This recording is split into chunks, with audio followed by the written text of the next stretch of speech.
La princesse sortit à 5 heures. L'opérateur du palais diffusa la nouvelle, et des arrière-cuisines aux avant-postes, ce fut une même indicible pensée. Bon débarras. Bâti dans les premières années du XXe siècle, le palais est à mi-chemin de la synagogue Émile Ullmann et du square Montfred. Engoncé entre deux façades haussmanniennes, il impose aux passants sa bedaine de béton blanc vaguement ronde et faussement grandiose, un Taj Mahal sans forme, substance ni destination, inscrit dans un réseau de résidences princières, étalé entre les États-Unis, l'Europe et l'Émirat d'Uqbar. 7 plans superposés, depuis la piscine en marbre noir du sous-sol jusqu'à la suite labyrinthique du 5e étage réservé à la princesse. Les jardins tirés au cordeau, 3 ou 4 000 mètres carrés de salons, de suites et de corridors, noyés sous une même débauche de tocs, de stucs, de tentures adipeuses, des ascenseurs empestant la friture et le safran, pourris par le parfum des gouvernantes et les fumigations d'encens. La vie du palais obéit à sa propre loi. En période HPP, hors présence princière, les permanents, intendants soudanais, gestionnaires, assistants et vigiles, se promènent avec nonchalance dans les couloirs désertés, délaissent l'uniforme, se reposent des intrigues. Tout ce temps, lorsque la princesse prend possession de ses appartements, pour les centaines de grouillots et de suiveurs rappelés à la hâte, commence le temps des nuits sans sommeil, des consignes ineptes, des doubles contraintes.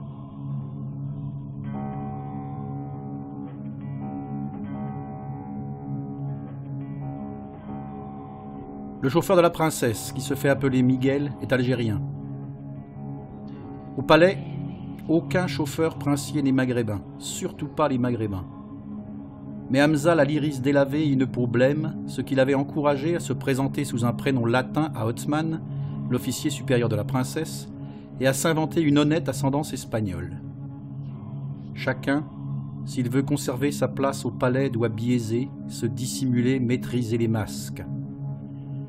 Hamza est un garçon svelte, mutique, avare de ses sourires, semblant n'avoir d'autre souci que la rutilance méticuleuse des jantes de la Mercedes de la princesse. Il affiche une inépuisable collection de costumes roidement taillés, maîtrise l'art du nœud Windsor et a le bon goût de ne pas se parfumer. Ses qualités seraient vaines s'il ne possédait aussi un don hors du commun. Comprendre l'anglais de la princesse sans jamais avoir besoin de lui faire répéter ses injonctions.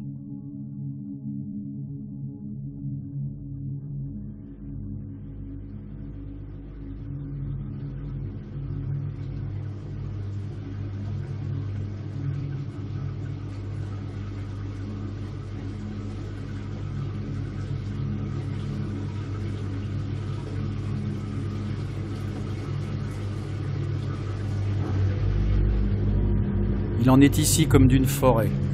On gratte le sous-sol, l'humus de la terre, et toute une pédofaune microscopique s'en échappe. Dans les buanderies du premier sous-sol, les filles d'Afrique noire, sénégalaises, congolaises, ivoiriennes, luisent sous leurs blouses bleu pâle. On croise des Fofana, des Diop et des Traoré par dizaines, badgés et butés dans les forts. De loin, on entend d'abord la respiration irrégulière et souffreteuse des fers à vapeur. Inspiration, expiration, l'asthme des entrailles. Les tambours rotatifs des sèche-linges vrombissent sans discontinuer. C'est un vacarme d'avion au décollage. Sauf qu'il n'y a ni voyage ni horizon pour les lingères du palais, seulement les nuées mordantes des lessives et des détachants, le sifflement des alarmes et des minuteurs. Seulement le bruit et l'odeur.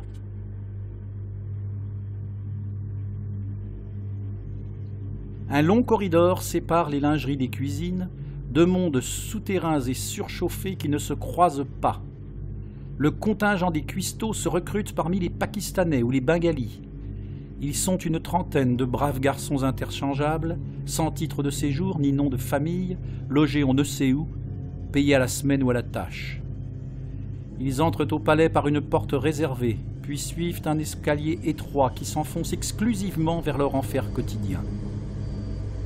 Parfois, l'un d'eux réussit à s'attarder dans le couloir pour surprendre, au loin, le passage d'une bantoue cambrée sur son bac à linge.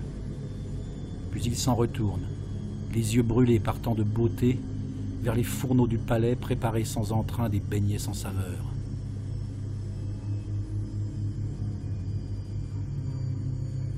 Dominant la caste inférieure des cuisiniers, assurant le recrutement et le contrôle de ces cohortes indiennes, les Nubiens ont quelque chose de fier et d'ombrageux.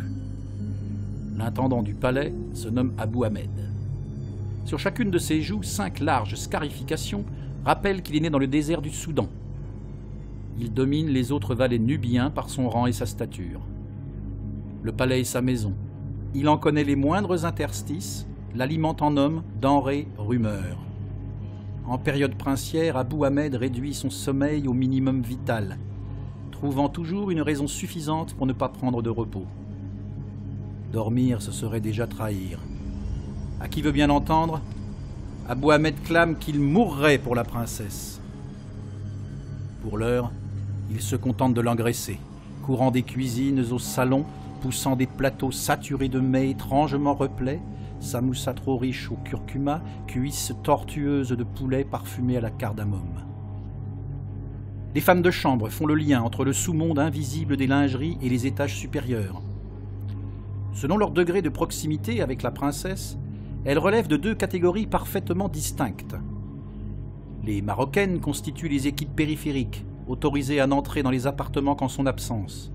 En aucun cas il ne leur est permis de l'approcher, et moins encore de l'apercevoir. Toute collision, même infime ou involontaire, avec le corps princier serait matière à scandale. Les Philippines, au contraire, suivent la princesse dans tous ses mouvements intimes ou planétaires. Elles s'agenouillent au pied de son lit, dans son ombre, s'enquièrent des cendriers, des briquets, des mouchoirs, calquent leur vie et leur appétit sur sa personne. À Laguna Beach, Malaga ou Londres, elles assurent le même service, sous un soleil tropical ou enveloppées de brumes anglaises.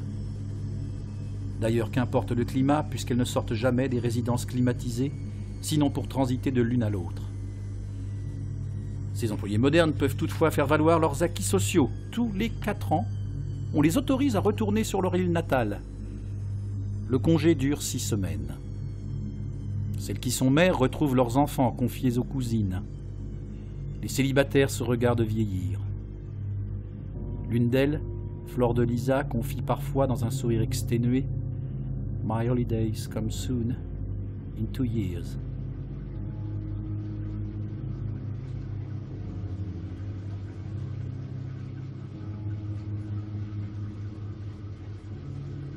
Kathleen et John appartiennent au 3e cercle, celui des secrétaires particuliers. Californiens évidemment, waspes de bonne famille, ils sont polyglottes, cordiaux et sournois. John, le grand logisticien de la princesse, assure la fluidité de ses mouvements, la planification des vols aériens, la mise en branle du parc automobile. Il a pour attribut une barbe blanche, un ventre énorme, une voix chaude, un regard froid, un sourire immuable, une veste en tweed, des liasses de billets prêtes à surgir. Les consignes sont claires. La princesse ne doit jamais attendre, la princesse doit toujours passer devant, passer avant. Il faut donc à tout instant huiler les bonnes mains, policiers, chauffeurs de taxi, hôtesses d'accueil, vigiles, restaurateurs. John est de ces hommes capables de glisser un billet de 200 € dans la poche d'un réfractaire sans donner l'impression d'outrepasser la décence commune. Il sait offrir le beau rôle au soudoyer et grimer toute corruption sous le masque de la charité. Ces mots, lorsqu'il suborne un lampiste, se font suppliants, mais la voix et le regard laissent planer une sourde menace. Un ogre déguisé en Père Noël. Kathleen, rouquine trop grande à face de cheval, n'a pas cette force. Rongée par l'angoisse de commettre un impair, dépressive et toujours en mouvement, elle est payée pour satisfaire les caprices de la princesse. Engager une manucure à 3 heures du matin, convoquer un grand couturier, privatiser une salle de cinéma, et surtout commater les dégâts occasionnés par ces mêmes caprices. Son quotidien consiste à s'aplatir à la place d'une autre, s'excuser des fautes qu'elle n'a pas commises, rendez-vous non honorés, retard hors du commun, contre-ordre de dernière minute. Kathleen doit veiller à rester à bonne distance de la princesse, ni trop près ni trop loin, guettant ses clignements d'œil, ses grimaces et ses soupirs. On dirait une bambine écrasée par une mère égoïste, une Cendrillon à jamais célibataire. Trop bien rémunérée pour songer à démissionner, elle survit dans la crainte permanente d'être congédiée sans préavis ni indemnité, s'accroche à son train de vie comme un naufragé à une planche vermoulue.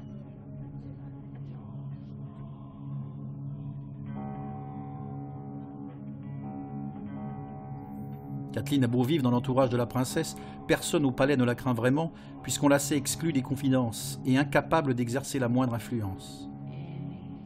Il en est autrement des dames de compagnie, zélotes du 2e cercle d'intimité. D'elles, on ne sait rien, sinon qu'elles sont invariablement issues du Mashrek, souvent syriennes ou jordaniennes, et qu'elles tombent rapidement en disgrâce. Madame Rachel tient un rôle à part. Libanaise, chrétienne, lesbienne, elle accompagne la princesse dans ses résidences d'Europe sans jamais s'aventurer au-delà.